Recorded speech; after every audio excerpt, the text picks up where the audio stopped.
Assalamualaikum warahmatullahi wabarakatuh. Perkenalkan, saya Novita dengan NIM PO713203240076.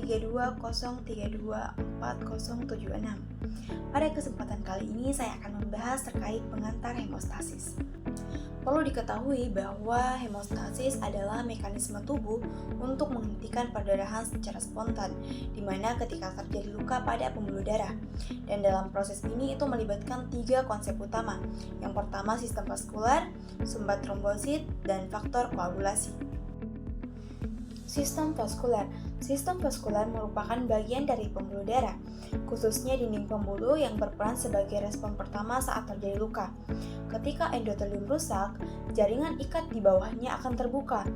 Nah, hal ini akan memicu refleks tubuh yaitu berupa fase kontraksi, yaitu penyempitan pembuluh darah secara tiba-tiba.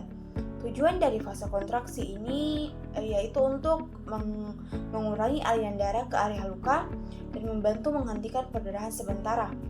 Namun perlu diketahui juga bahwa fase kontraksi ini hanya berlangsung sekitar 1 menit saja, sehingga membutuhkan mekanisme tambahan. Oleh karena itu, endotelium akan melepaskan 3 faktor lokal, yaitu serotopin, epinefrin, dan 5-HT yang berfungsi untuk mempertahankan fase kontraksi lebih lama. Setelah itu masuk ke mekanisme kedua, yaitu sumbat trombosit. Ketika terjadi luka, trombosit akan teraktivasi oleh permukaan endotel yang rusak. Protein plasma yang berperan di sini adalah faktor Volwebren yang berfungsi untuk menjembatani trombosit agar melekat pada daerah luka. Proses ini disebut sebagai adesi trombosit. Namun perlu diketahui sumbat ini masih lemah sehingga tubuh membutuhkan proses agregasi trombosit, yaitu trombosit saling berikatan satu dengan yang lain. Singkatnya, kalau adesi itu adalah suatu penempelan bahu dengan bahu, sedangkan agregasi trombosit adalah suatu genggaman dengan genggaman. Dan dalam proses ini, itu trombosit itu melepaskan ADP dan APT dari granula. Dan mitokondria juga menghasilkan APT sebagai sumber energi.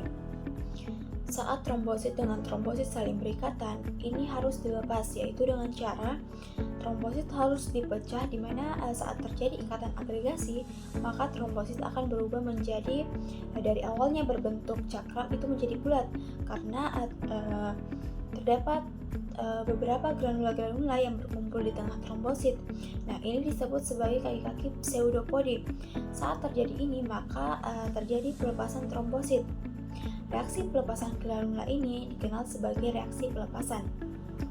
Pada reaksi pelepasan dari awalnya berbentuk cakram, lalu karena saling berikatan dan adanya rangsangan reseptor permukaan, contohnya fibrinogen, maka mitokondria ini kelelahan saat berikatan, di mana awalnya sebelum beragregasi itu memiliki baterai yang full.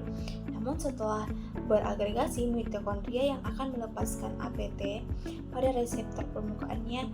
Hal ini mengakibatkan baterainya lowbat pada mitokondria agar trombosit ini dapat berikatan. Faktor koagulasi. Faktor koagulasi adalah protein plasma yang berperan dalam proses pembekuan darah. Dalam kondisi normal, faktor-faktor ini bersifat inaktif atau sebagai substrat atau prekursor. Namun saat terjadi luka, faktor tersebut akan berubah menjadi aktif atau enzim. Pada proses ini tuh terjadi reaksi enzimatik dan reaksi kaskade. Reaksi kaskade adalah reaksi berantai di mana satu faktor akan mengaktifkan faktor berikutnya hingga terbentuk pembekuan darah. Adapun beberapa faktor pembekuan darah yang diurutkan secara Romawi berdasarkan penemuannya. Yang pertama faktor 1, fibrinogen, faktor 2, tropombin, faktor 3, tisulfaktor, faktor keempat, ion kalsium, faktor kelima, proselerin, faktor keenam itu dihapuskan. Nah, dulunya adalah akselerin yang merupakan bentuk aktif dari faktor 5. Dan faktor tersebut bersifat enzim. Kemudian ada faktor 7 prokonvertin, faktor ke-8 ada anthemophilin faktor 9 ada plasma trophoblastin komponen, faktor 10 stofaktor, faktor 11 plasma tromboblastin, antiden.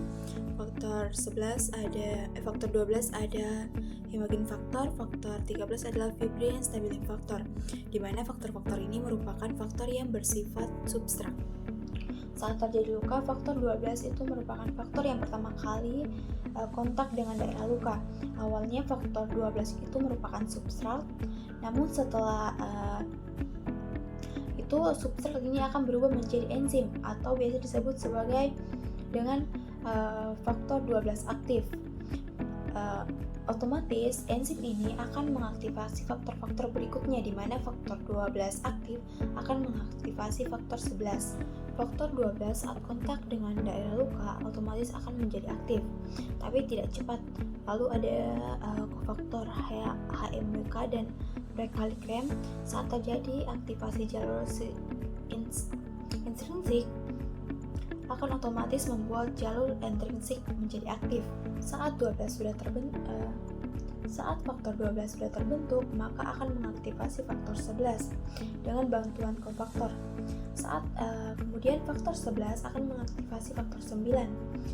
Faktor 9 aktif bisa langsung mengaktifasi jalur bersama atau jalur umum atau faktor 10. Untuk menghasilkan dengan cepat akan melekat pada platelet 3 oleh trombosit. Pada faktor 7, jalur ekstrinsik akan aktif jika tromboplastin jaringan atau F3 dan ion kalsium atau F4 akan mengaktifasi faktor 7. Pada jalur bersama akan diaktifasi oleh jalur intrinsik dan jalur ekstrinsik. Lalu kofaktor 10 akan aktif. Protombin F2 diaktifasi oleh F11 menjadi trombin, di mana ini sudah menjadi enzim, lalu memiliki tugas untuk mengubah fibrinogen menjadi fibrin monomer, lalu mengubahnya menjadi fibrin polimer. Lalu bekerja sama dengan kalsium mengubah benang fibrin stabil sehingga perdarahan dapat dihentikan dengan baik. Jadi hemostasis merupakan proses kompleks yang melibatkan sistem vaskular, trombosit, dan faktor koagulasi untuk menghentikan perdarahan secara efektif. Demikian yang dapat saya sampaikan. Terima kasih. Wassalamualaikum warahmatullahi wabarakatuh.